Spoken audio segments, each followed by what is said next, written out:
All right, top 10 favorite releases of 2024. Now, I'm going to be very particular and say these are not in any order except for closer towards the top 3 or so. And these are just my favorite releases of the year. There's been some good releases, there's been some bad releases, there's been some not so interesting releases. These are the ones I've just been enjoying the most. I will preface to saying I think Niche was pretty mediocre this year. I'm not putting Altair on the list. I'm not putting Perseus or any of those other niche fragrances that dropped this year, Centaurus and stuff like that from Creed. None of those are cracking my list. They weren't super interesting for me at all. Also, spoiler alert, Boss Bottled Absolute is not on my list. I think it smells good, but it is not one of my most enjoyable scents of the year. But I do think it smells nice. So if you're wearing Boss Bottled Absolute, just know I think it's a good scent, but I don't think it is a wow scent. And not saying all these are wow, they all have their specific place. Some are good for casual fragrances, some are good just to wear, date night, etc. They all have their place on a shelf, and I will explain why I'm putting it in my top 10. But I'm 2, 3, 4, 5, 6, 7, 8. I'm going to start off with two that I don't have bottles yet, but I will plan on getting bottles with. And so I'm going to put them towards the front of this list. And that is Ralph's Club EDT. I think Ralph's Club EDT is a fantastic addition to that lineup. It's sexy fabric softener, laundry vibe, and it's really, really nice. As soon as it becomes a smaller bottle and I can get it on a discount, I'm definitely going to pick it up. And yeah, that is one that I am going to be getting for my collection is Ralph's Club EDT. That one smells really, really nice to me. Now, another one that I plan on picking up, which I also think is a nice release, is Tumi Dusk. I'm waiting for them to get a small bottle of that. And that one I also think was a really good release. It was an extrait concentration. It's a good work scent. Is it going to be for everybody? No. Is it going to be good for those looking for that kind of style of scent? Yes. And so that's why I think it was one of the better releases of the year, because it's a great addition to the work scent lineup. All right. So those were two bottles that I just don't own yet, but I eventually will own. And let's crack into this top 10, and I'll give some honorable mentions at the end, because some of them I'm sure I'll think of as we're going through it. There was just a lot of releases this year, some good, some bad, but here's the ones I actually have bottles for. First one, Legend Blue. Easy to wear, grab and go, don't have to think about it. Blue shower gel plus mint. This is the closest you'll get to Mont Blanc Legend 2013 Special Edition, which is one of my all-time favorite fragrances. It's just not available because it was a limited edition fragrance. This is the closest smelling to it. The only thing it's really missing is like a ginger note added to the mint notes, but this is going to work great for a lot of people. I think it's a fantastic release by Mont Blanc. They generally release great fragrances, so this was not a surprise that this one also smelled good. Gonna be great for any age, teenagers, 20s and up, who just like to smell clean and fresh, grab and go.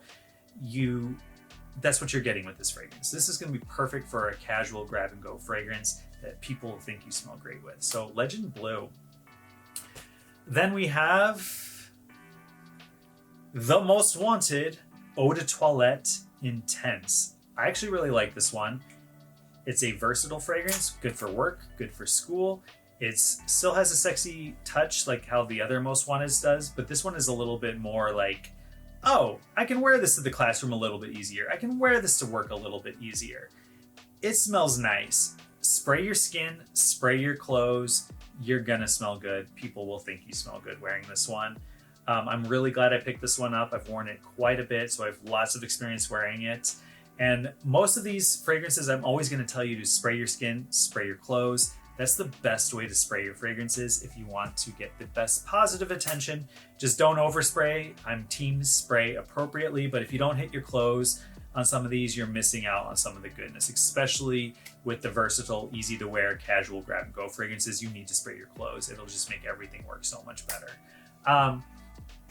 Then I'm gonna, next up on my list of my top 10 favorite releases will be Y Elixir. This one is growing on me quite a bit. The more I've worn it, I really enjoy the scent.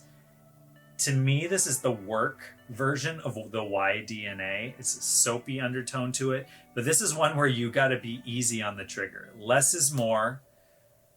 2, maybe 3 sprays is all you need with this bad boy, and it really does smell good. Le Parfum is still my favorite of the Y fragrances, but this is coming in close. Y Live I'm not putting on the list anymore. My favorite Y is just because it is discontinued, but of the ones you can go to the store and try, Y Le Parfum, and this is my second favorite. You go Y Le Parfum, Y Elixir, and then it would probably be like the EDP, EDP Intense, EDT. To me, those are all on a similar playing field, but those are my top 2 Ys, and this one's really great. I think it's good for a school setting, it's good for the office, just less is more with this one. This one is quite strong. But yeah. Next up, we have one that smells great, has given me ridiculous amount of compliments, and it is hated on by the fragrance community just because of what it is, and that is Eros Energy. If you're looking to smell good, if you're looking for compliments, and you like lemon, smells like a lemon drop candy with that musky, earthy undertone to it that Aventus DNA type has. Does it smell like Aventus? No, it does not. It is closer to Aventus cologne, but it's still its own thing with that lemon drop candy opening. I can't tell you, this is a compliment beast. It smells really good. This is going to be one where fragrance snobs will be like, oh, Eros Energy sucks. And then literally everyone else thinks you smell great. Literally everyone else. This one smells good. You can own this one. It smells nothing like the other Eroses. So if you're like, which Eros did I get? Just know that I don't really consider this in that conversation because it's its own unique fragrance for that. But Eros Energy is one that the fragrance community will be down on, but literally that's a small community. Everyone else will think you smell great. Every time I've worn it, it smells really, really good. So here's the first of 2 niche fragrances on this list. And this is Aican by Kajal, or I think that's how you say it. Is Aican's how you spell the fragrance. There you go. Sorry, my lighting's off tonight. This smells like juicy fruit bubblegum with a tropical twist, like a tropical juicy fruit bubblegum. It's really, really nice. It is 1000% unisex. It just smells good. I don't know what else to say. I've worn it a bunch. I've gotten compliments every time I've worn it. It's fresh, it's inviting, it's playful, it's sugary, sugar fresh. It's a freshie, so think citrusy fresh. But a tropical juicy fruit bubblegum is what you get with Aican. And I got it on discount on Joma Shop, and I blind bought it just because of how they described the fragrance. And it was a good blind buy for me. Do I recommend blind buying? No, I think you should sample whenever you can, but I was lucky and had a good experience with that one. All right, now we're getting into my top 3, and I am going to order this specifically for, these are my top 3, 4 through 10. The rest of the other 7 were not in any kind of order. You could have placed them in any order. I've been like, cool. Because I liked all those. These are actually my top 3 fragrance releases of the year. And I have gone back and forth on all 3 of these. So today one might be my favorite, which it will be in this video, but tomorrow or the next day, I might switch these 3 around. So just know that these 3 are all winners for me, just because I like how I wear them. And the first one is Armani Code EDP 2024. It took Code Profumo, which was loud and a little bit cloying to me, and it toned that down and it smoothed it out. And it's like they took Code Parfum, mixed it with Profumo, and kind of smoothed out all the roughed edges. And this is just toned down Profumo, and it just smells really, really good to me. It works. I like wearing it. People like smelling it on me. I think it's a really fantastic release. One of the guests said it smelled like Febreze to them, and then after they said that, I can kind of 100% picture what they meant by that. Which, once you think Febreze when you smell this, you're gonna be like, oh my gosh, I can totally get that. Still think it's great. It's still in my top 3 favorite releases of the year. Armani, they did great with this one. this was a really good release by Armani. They took a fragrance that everyone loved, tweaked it a little bit, to me gave it more mass appeal. And if you don't have Code Profumo and you missed out, don't spend the money on it, just get the EDP 2024. It's a good alternative to Profumo. It doesn't smell like Absolute though, so if you're still looking for Absolute, I don't have an alternative for that one yet. But yeah, Code EDP 2024 is nice. Coming in number 2 is another niche fragrance, and this is one that just smells good to me. It just works for me. I enjoy smelling it. It's fun, it's playful, it's unique. It will not be for everybody, so don't think you have to buy this one. When I wear it, it just, everything about it just works that I enjoy of this fragrance. And I think it was just a fun fragrance. I wear it for like fun outings, like going to the movies, unique situations where I don't need to be the best smelling person in the room. I just want to smell good and a little bit different. And that is Born to be Unforgettable by Kilian. So this fragrance smells like a Coca-Cola with lime. And that is the best way to put it. Coca-Cola and lime. And it works for me. The Coke radiates off me the whole time I wear it. I spray my skin, spray my clothes. And to me, it's just a fun fragrance. And sometimes you don't need to wear something crazy. It's okay to wear a fun fragrance if you enjoy wearing it.